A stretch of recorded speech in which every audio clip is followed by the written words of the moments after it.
اسی کو کہتے ہیں۔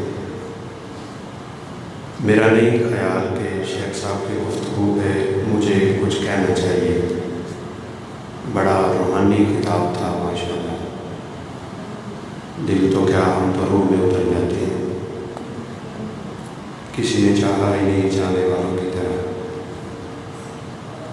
میں ایک دو باتیں انہی کے موضوع کو مکمل کرنے کے لیے کر دیتا ہوں۔ آپ میں سے کوئی بھائی مجھے بتائے گا طلاب علم سمیت کہ سب سے بڑا فتنہ کیا ہے؟ درس کوئی نہیں، ہماری ٹوٹی پھوٹی سیدھی سیدھی باتیں ہوتی ہیں، آپ کو بتائیے سب سے بڑا فتنہ کیا ہے؟ کون بتائے گا؟ ہم اس کو انعام دیں گے۔ ہاں جی، جھوٹ، موبائل، ہاں، اولاد، شرک، عورت، قتل، عورت، گناہ، مال، جہالت، کیا؟ مال اور اولاد، دجال، نفس امارہ، ظلم، ہاں فتنے، ہاں موبائل، کیا کہتے؟ یہ سارے ہی فتنے، اس میں کوئی شک نہیں کہ یہ سب کی سب چیزیں کیا ہیں؟ فتنہ ہی فتنہ ہے۔ لیکن پتہ سب سے بڑا فتنہ کیا ہے؟ سب سے بڑا فتنہ یہ ہے کہ ہم فتنوں سے بچیں ہی نہ۔ کس کو بات سمجھ آئی؟ سب سے بڑا فتنہ کیا ہے؟ کہ ہم اپنے آپ کو فتنوں سے بچائیں۔ اور یہ میری کلام نہیں ہے، کوئی میری اپنی من گھڑت چیز نہیں ہے، یہ ابن جوزی رحمۃ اللہ علیہ کا کلام ہے کہ اس کائنات کا سب سے بڑا فتنہ یہ ہے کہ انسان اپنے آپ کو فتنوں سے ہی نہ بچائے۔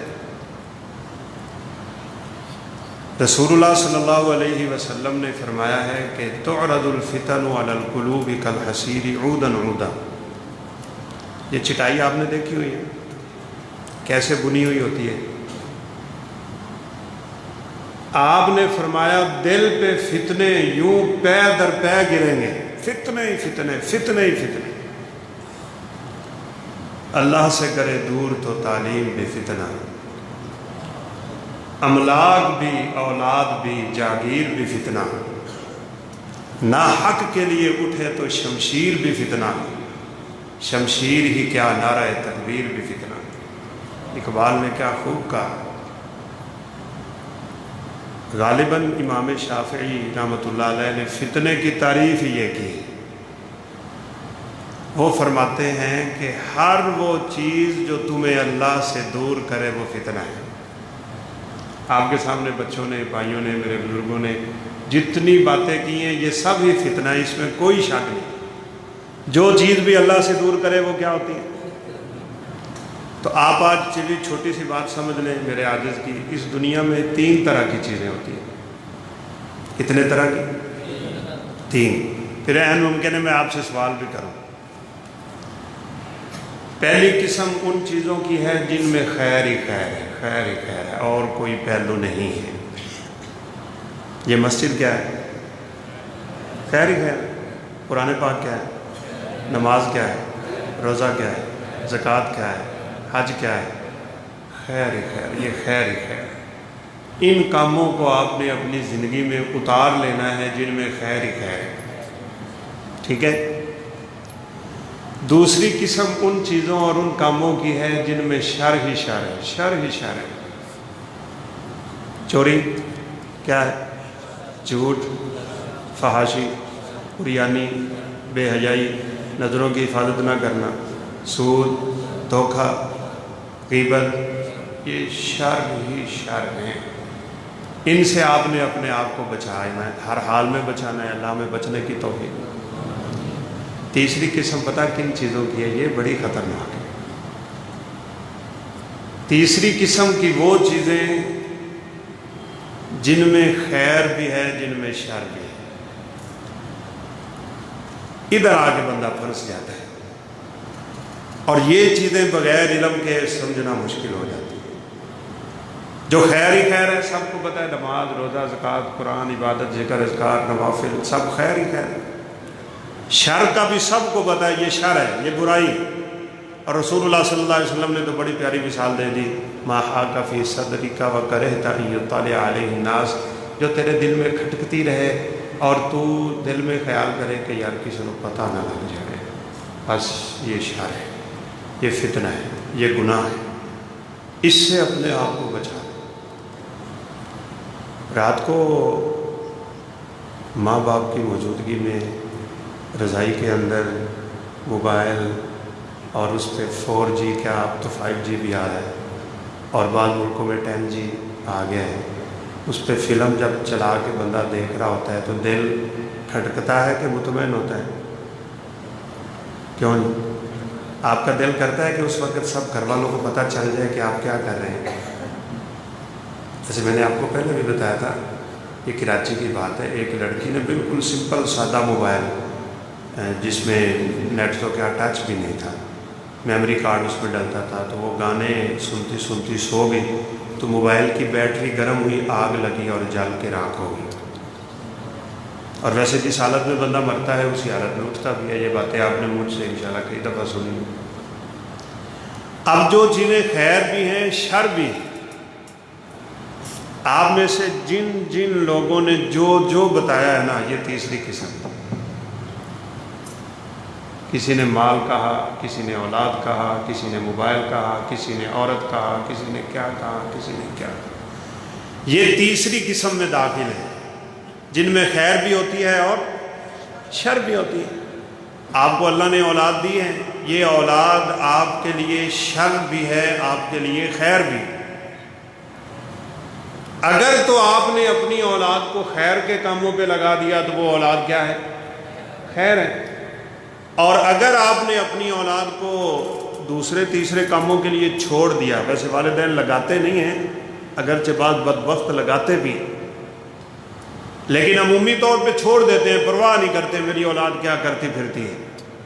آپ کی اولاد نے دوسرا رستہ اختیار کر لیا اور آپ نے کوئی پرواہ نہیں کی، ان کو روکا نہیں، ٹوکا نہیں، ان کو جھڑکا نہیں، ڈانٹا نہیں، مارا نہیں، ان کی تربیت نہیں کی، ان کو دین نہیں پڑھایا، ان کو قرآن کی تعلیم نہیں دی، نبی کائنات علیہ السلام کا فرمان نہیں پڑھایا، تو یہ اولاد کیا بن جائے گی؟ شر ہی شر ہے۔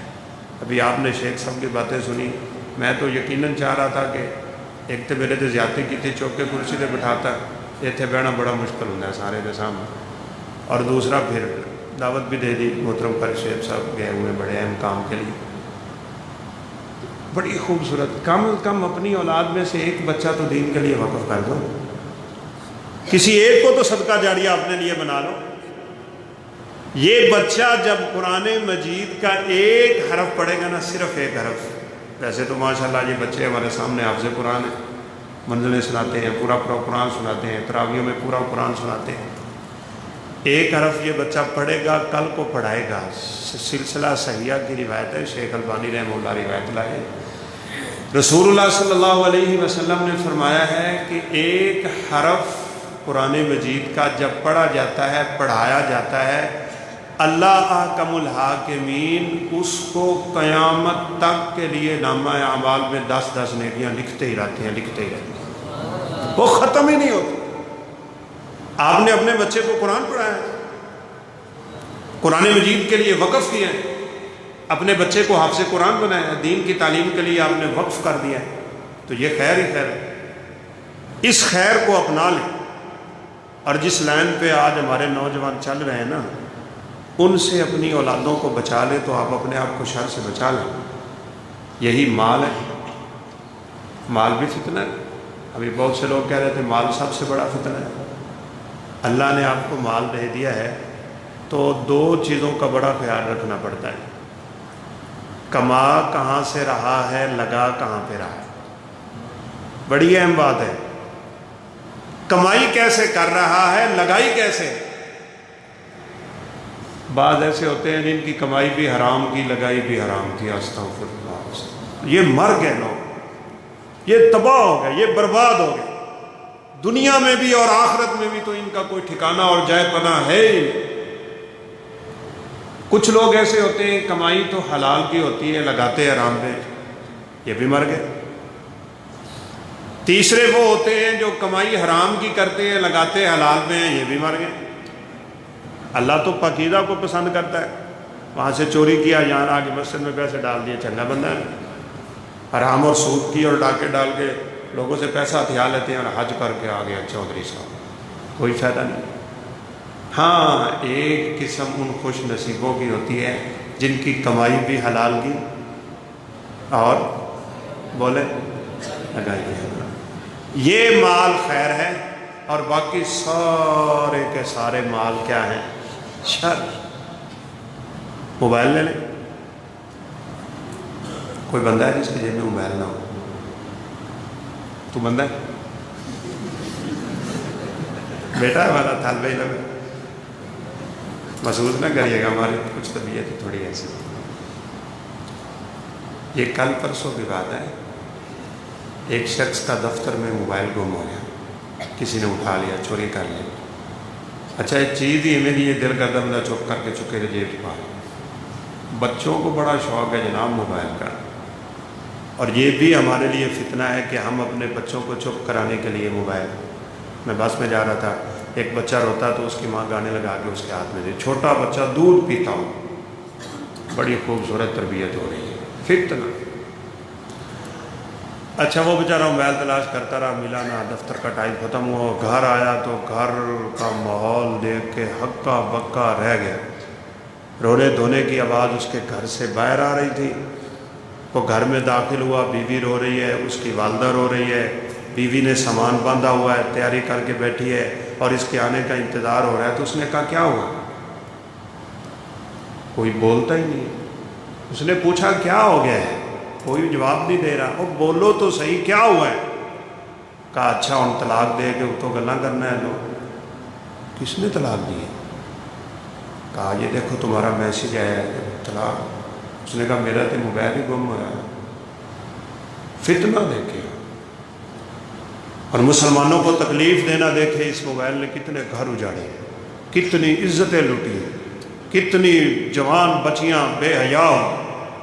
اور آپ اگر رپورٹ پڑھ لینا کہ ہر سال اس موبائل کی وجہ سے کتنی بچیاں گھر سے بھاگ جاتی ہیں، آپ حیران رہ جائیں گے. برباد ہو گئی امت اس موبائل کی وجہ سے. اور اس کو تو وہ فتنہ ہمیں یاد آ رہا ہے جو رسول اللہ صلی اللہ علیہ وسلم نے فرمایا تھا ایک فتنہ میری امت پہ آئے گا، فتنہ دہما. دہما کہتے ہیں کالی سیاہ رات کو، جس میں جیسے شیخ صاحب کہہ رہے تھے بندے کو اپنا ہاتھ بھی نظر نہ آتا ہو. آپ صلی اللہ علیہ وسلم نے فرمایا وہ فتنہ چھا جائے گا، کوئی گھر نہیں بچے گا جس میں وہ فتنہ داخل نہ ہو جائے. تو علماء امت کہتے تھے یہ فتنہ کون سا ہے جو کالی سیاہ رات کی طرح اٹھے گا اور ہر گھر میں ہی داخل ہو جائے گا؟ آج موبائل آیا ہے تو پتہ چلا. میں نے جمعے میں بھی اس بات کا اشارہ کیا تھا. رسول اللہ صلی اللہ علیہ وسلم، یہ ویسے فتنے قیامت کی نشانیاں ہوتی ہیں اور صاف ظاہر قیامت قریب ہے.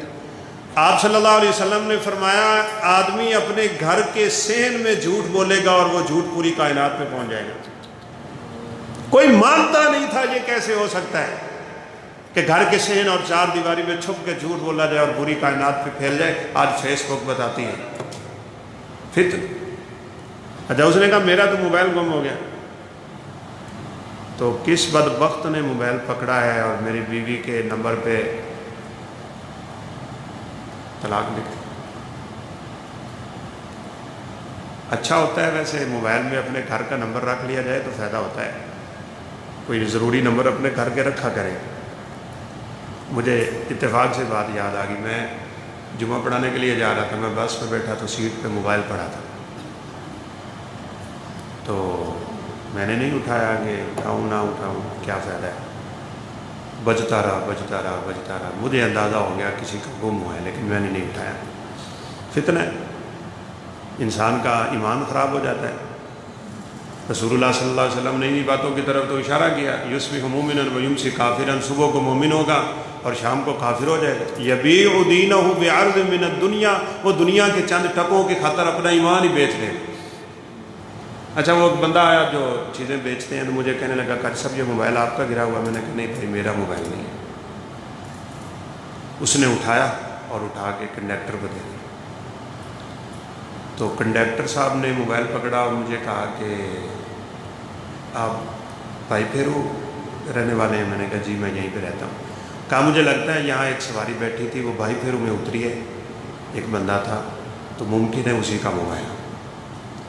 تو میں نے پھر اس سے لے لیا، میں نے لے کے اس کے نمبر چیک کیے تو اس میں ایک نمبر لکھا ہوا تھا ہوم۔ میں نے ایچ خود ہی ڈائل کیا، ایچ کے شاید ہوم لکھا ہوا ہو، اور وہ اتفاق سے لکھا ہوا تھا۔ تو میں نے فون کیا تو ان کی گھر والی نے اٹھایا، تو میں نے کہا آپ کے میاں صاحب کا یہ موبائل ہے، گم ہو گیا ہے، یہ بس میں ہے، میرا نام یہ ہے، میں اس علاقے میں ہوں، تو میں انشاءاللہ جمعہ پڑھا کے واپس آتا ہوں، تو آپ کا موبائل انشاءاللہ میں آپ کو پہنچا دوں گا۔ ہے تو فتنہ۔ اچھا اس نے کہا کہ اس بدبخت کو کال تو کریں، کیوں میری بیوی کو اس نے طلاق دی؟ اس نے بیک کال کی تو اس نے اٹھا بھی لیا۔ میں نے کہا بدبختہ، ایک تے تو میرا موبائل چوری کر لیا، مینو پریشانی دیتی، تے دوسرا تو میری بیوی نو طلاق دیتی، تینوں شرم نہیں آئی، حیا نہیں آئی؟ انہیں کہا یار میں کراں کی، جدوں دا تیرا موبائل پھڑایا نا منٹ بعد میسیج آ جاتا ہے آلو لے آیا جی، میسیج آ جاتا ہے آئس کریم لے آیا جی، میسیج آ جاتا ہے چائے پتی لے آیا جی۔ تھوڑی دیر کو کوئی نہ کوئی ڈیمانڈ آ جاتی تھی، میں اتنا تنگ آ گیا، جدوں دی طلاق لکھی ہے نا ادوں دا سکون ہے۔ فتنہ ہے بھائی، فتنہ ہے۔ تو یہ موبائل بھی کیا ہے، اس سے بچو۔ اور شیخ صاحب کی باتیں بڑی خوبصورت تھی، میں تو ان پہ یقین مانے کوئی اضافہ اور کوئی حاشیہ لگا ہی نہیں سکتا، بس اپنے آپ کو فتنوں سے بچا لیں۔ اور رسول اللہ صلی اللہ علیہ وسلم کی آخری حدیث سنے، وقت ہو گیا۔ آپ صلی اللہ علیہ وسلم نے ایک بڑی خوبصورت مثال دی تھی، الا وان لکل ملک حما، الا وان حما اللہ محارمہ۔ پہلے زمانوں میں پتہ کیا ہوتا تھا، بادشاہ کی ایک خاص زمین ہوتی تھی، اس زمین میں کسی کو جانور چرانے کی اجازت نہیں ہوتی تھی۔ مثال سمجھے اور انشاءاللہ بات ختم ہے۔ اس کو عربی میں حما کہتے تھے۔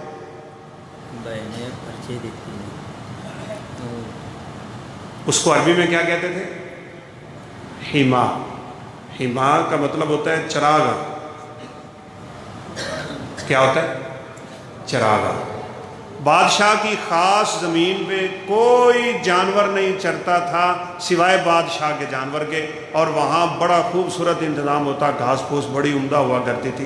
بلکہ اس بادشاہ کا جب کوئی مہمان آتا نا تو اس کی عزت افزائی کے لیے کتے کو چڑھاتے تھے پہاڑ کے اوپر، کتا بھونکتا تھا، اور جہاں تک کتے کی آواز جاتی تھی بادشاہ اپنے مہمان کو کہتا تھا یہ ساری کی ساری زمین آپ کی، آپ کے لیے خاص ہے، آپ اپنے جانور یہاں رکھیں، اپنے نوکر یہاں رکھیں، یہاں رہیں، یہ آپ کی ہے۔ تو آپ صلی اللہ علیہ وسلم نے فرمایا جو جانور اس بادشاہ کی چراگاہ کے قریب آئے گا یوشک ان یوقع فیہ، ان قریب وہ اس میں داخل ہوگا کہ نہیں۔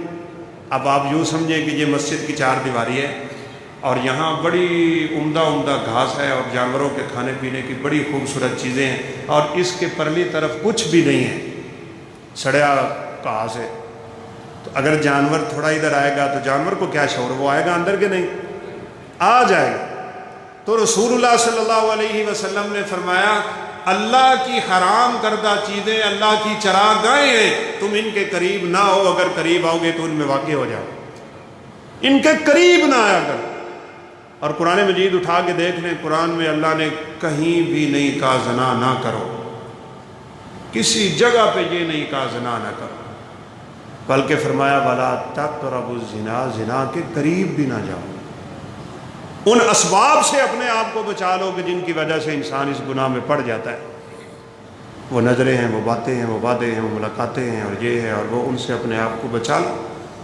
لہذا فتنوں سے اپنے آپ کو جس نے بچا لیا اس نے یقیناً کامیابی حاصل کر لی۔ رسول اللہ صلی اللہ علیہ وسلم نے فرمایا تھا جو فتنے میں واقع ہو گیا اس کے دل پہ کالا نقطہ لگ جاتا ہے، جس نے اپنے آپ کو فتنے سے بچایا اس کے دل پہ سفید نقطہ لگ جاتا ہے۔ ادھر نقطے لگتے لگتے دل کالا سیاہ، ادھر دل نقطے لگتے لگتے دل بالکل سفید، اور پھر آپ نے فرمایا سفید دل پہ کوئی گناہ اثر نہیں کرتا اور کالے دل پہ کوئی نیکی اثر نہیں کرتا۔ نظر اٹھی آپ کی کسی عورت پہ پڑ گئی، اللہ غفور الرحیم ہے، آپ نے فرمایا لک الاولی ولیست لک الثانیہ، پہلی نظر اللہ معاف کر دیتے ہیں۔ پہلی نظر ہدایہ مطلب نہیں تسی پہلی پاؤ تے ہٹاؤ ہی نہ، چلو جی موج کری۔ اچانک پہ اٹھی اور آگے سنیے، آپ نے وہ نظر جھکا لی۔ عورت خوبصورت تھی، جوان تھی، خوبرو تھی، عقل شکل کی مالک تھی۔ آپ نے اپنی نظر کو ہٹایا کیا؟ اپنے آپ کو فتنوں سے بچایا کیا؟ رسول اللہ صلی اللہ علیہ وسلم نے فرمایا اللہ اس کے بدلے بھی تمہارے درجات کو بلند کر دیتا ہے، تمہارے گناہوں کو اللہ مٹا دیتے ہیں۔ لہذا اپنے آپ کو فتنوں سے بچانا، اپنے آپ کو فتنوں سے دور رکھنا، یہ بہت بڑی سعادت اور بہت بڑی نیکی ہے۔ اللہ ہم سب کو توفیق دے۔ اذان کا وقت ہو گیا ہے، ایک بھائی کی پرچی ہے، وہ یہ نہ کہے کہ جی میری گل کا جواب نہیں دیتا۔ مسئلہ کشمیر کے حوالے سے ہمیں حکومت کے خلاف گفتگو کرنی چاہیے کہ نہیں؟ مجھے نہیں پتہ پرچی کس کی ہے، لیکن لگتا کسے باغی دی حکومت کے خلاف۔ ابھی تو آپ نے سنا نا حکومت کی باتیں، مختصر یہ ہے بھائی، باقی حالات تو اللہ کا ملاقمین جانتے ہیں۔ ایسا نہیں ہے کہ ہماری حکومت خاموش بیٹھی ہے، ایسا نہیں ہے ہماری فوج خاموش بیٹھی ہے، ایسا نہیں ہے ہمارے ادارے خاموش بیٹھے ہیں۔ یہ کشمیر کا جو مسئلہ اچانک سے اٹھایا گیا ہے، واللہ عالم، حقیقت تو اللہ جانتے ہیں، لیکن اس کے پیچھے دشمن جو چاہتا تھا، اللہ کے فضل و کرم سے ہمارے اداروں نے اور ہماری فوج نے ان کو کامیاب نہیں ہونے دیا۔ ہندوستان یہ چاہتا تھا کہ کشمیر کی آگ بھڑکا کے پاکستان کو مجبور کر دے کہ پاکستان انڈیا پہ حملہ کرے، اور یہ غلطی کرے۔ بس یہ غلطی کیا ہونی تھی، پھر اس کا جو خمیارہ ہم نے بھگتنا تھا اور جو کچھ ہمارے ساتھ ہونا تھا۔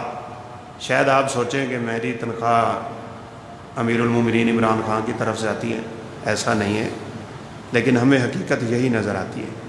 امریکہ ایک بڑے لمبے عرصے سے اس دنیا کے، یعنی ہمارے بر صغیر پاک و ہند کے ایسے خطے کی تلاش میں ہے کہ جس خطے میں وہ اپنا پکا اڈا قائم کرے، اور وہاں بیٹھ کے وہ پاکستان، ہندوستان، چائنا، ایران اور ان ممالک کی کڑی نگرانی کرے۔